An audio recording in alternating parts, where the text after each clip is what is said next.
Hello friends, I am Pooja Gupta, Associate Professor in Biyani Group of Colleges of Chemistry.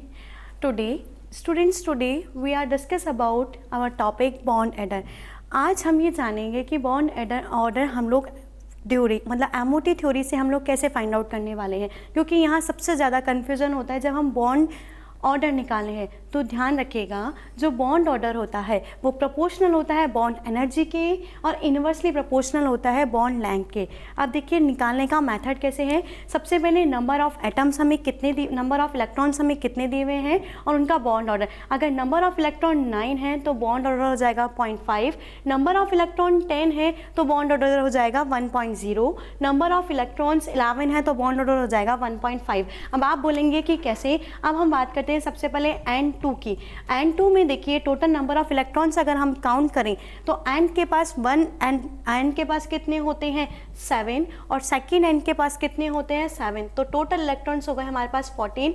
तो हम ये बोल सकते हैं कि जब 14 इलेक्ट्रॉन होते हैं तो बॉन्ड ऑर्डर कितना होता है अपना 3.0। तो अपना जो बॉन्ड ऑर्डर आया है नाइट्रोजन का वो आया है 3.0। ठीक है, एक बात ध्यान रखिएगा, यहाँ हमें जो बॉन्ड ऑर्डर्स मिल रहे हैं वो हमें इंटीग्रल भी मिल रहे हैं, इंटीग्रल फॉर्म में भी मिल रहे हैं और इंटीजर्स भी मिल रहे हैं। तो ध्यान रखिएगा, जब भी हमें बॉन्ड ऑर्डर इंटीजर्स में मिले, इंटीग्रल में मिले, जैसे 0.5, 1.0, 1.5, तो वो जो मॉलिक्यूल होगा वो हमेशा पैरामैग्नेटिक होगा। ये ध्यान रखिएगा कि जब भी हमें बॉन्ड ऑर्डर इंटीग्रल्स में मिले तो जो मॉलिक्यूल होगा वो पैरामैग्नेटिक इन नेचर में होगा, और अगर हमें फुल इंटीजर मिले जैसे 2.0, 3.0, तो वो हमेशा तो वो पॉसिबिलिटी होती है वो पैरामैग्नेटिक भी हो और डायामैग्नेटिक भी हो। अब हम इन क्वेश्चंस को अप्लाई करते हैं कैसे। जैसे फर्स्ट क्वेश्चन हमारा है arrange the following in decreasing order of bond energy. हमें एक ऑर्डर दिया हुआ है, अब हमसे बॉन्ड एनर्जी पूछा गया है, उस बॉन्ड एनर्जी को हम लोग बॉन्ड ऑर्डर की हेल्प से फाइंड आउट करेंगे। जैसे C2, N2 और B2। अब देखिए कार्बन के अंदर टोटल इलेक्ट्रॉन कितने होते हैं, 1 कार्बन के अंदर 6, तो 2 कार्बन के अंदर हो गए हैं 6 + 6 यानी 12 इलेक्ट्रॉन्स। 12 इलेक्ट्रॉन्स का मतलब इसका बॉन्ड ऑर्डर हो गया है 2.0, तो इसका जो बॉन्ड ऑर्डर होगा वो हो जाएगा 2.0। नाइट्रोजन के पास में 14 इलेक्ट्रॉन होते हैं तो बॉन्ड ऑर्डर हो गया है 3.0, इसका ऑर्डर हो गया है बॉन्ड ऑर्डर 3.0। और उसके बाद में बोरोन के पास में टोटल इलेक्ट्रॉन होते हैं 10, तो हमारा जो बॉन्ड ऑर्डर है वो कितना हो गया 1.0। तो हम ये बोल सकते हैं कि जो इंक्रीजिंग ऑर्डर होगा हमारा वो होगा N2, C2 और B2, यानी कि नाइट्रोजन का बॉन्ड ऑर्डर सबसे ज़्यादा, तो बॉन्ड एनर्जी सबसे ज़्यादा होगी। फिर C2 की, क्योंकि उसका जो बॉन्ड ऑर्डर आया वो है 2.0, ये 2.0 है, और B2 जिसका कि बॉन्ड ऑर्डर आया 1.0, तो उसकी जो सब बॉन्ड एनर्जी होगी वो सबसे कम होगी। अभी हमने कुछ डिस्कस किया था कि बॉन्ड एनर्जी जो है, मान लीजिए अब हमने ये डिस्कस किया था अभी कि बॉन्ड एनर्जी अगर इंटीजर वैल्यू है, बॉन्ड ऑर्डर हमारा इंटीजर वैल्यू में आ रहा है, तो ये पैरामैग्नेटिक भी हो सकता है और डायामैग्नेटिक भी हो सकता है। देखते हैं कैसे। अब हम एग्जांपल ले रहे हैं N2 का।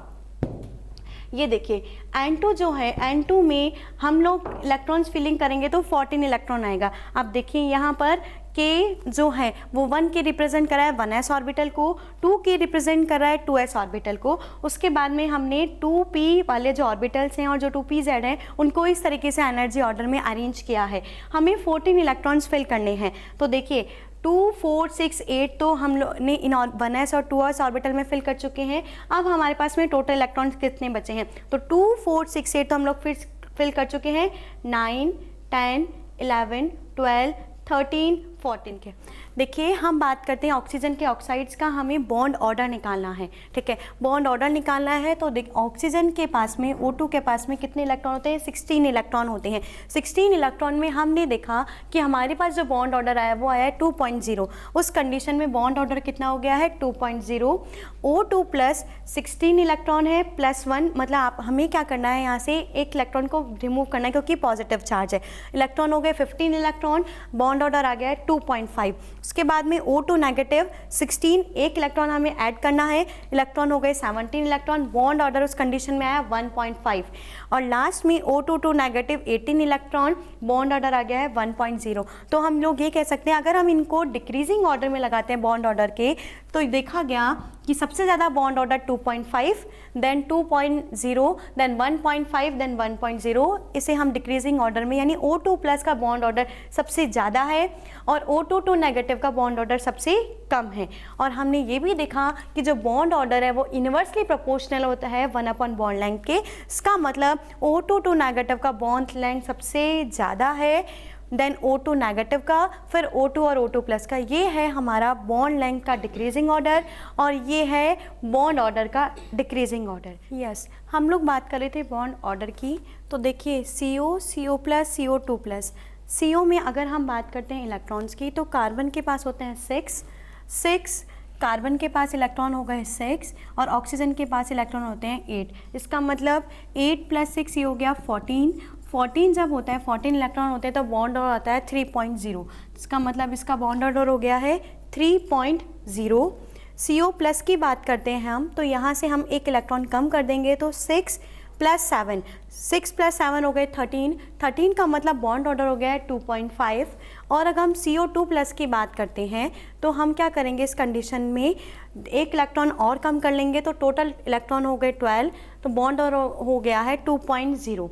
होना तो ये चाहिए था, लेकिन ये देखा गया CO, CO प्लस और CO2 प्लस की कंडीशन में जो एक्सेप्शन केस मिला है हमें कि यहाँ पर अगर हम यहाँ देखें तो 0.5 डिक्रीज़ हो रहा है बॉन्ड ऑर्डर, लेकिन ये देखा गया एक्चुअली में यहाँ जो बॉन्ड ऑर्डर हो रहा है CO, CO प्लस और CO2 प्लस की कंडीशन में 0.5 का इंक्रीज़ हो रहा है। वो इंक्रीज़ इसलिए हो रहा है क्योंकि यहाँ जो 1 इलेक्ट्रॉन होता है वो रिमूव होता है एंटी बॉन्डिंग मॉलिक्यूलर ऑर्बिटल से, और बाकी जितने भी केसेस में थे वहाँ हमने देखे जो बॉन्ड ऑर्डर थे वो 0.5 डिक्रीज़ हो रहे थे। वो डिक्रीज़ इसलिए हो रहे थे क्योंकि वहाँ जो एक इलेक्ट्रॉन था वो बॉन्डिंग मॉलिक्यूलर ऑर्बिटल से जा रहा था, लेकिन CO के केस में जो मॉलिक्यूलर एक इलेक्ट्रॉन है वो एंटी बॉन्डिंग मॉलिक्यूलर ऑर्बिटल से जा रहा है।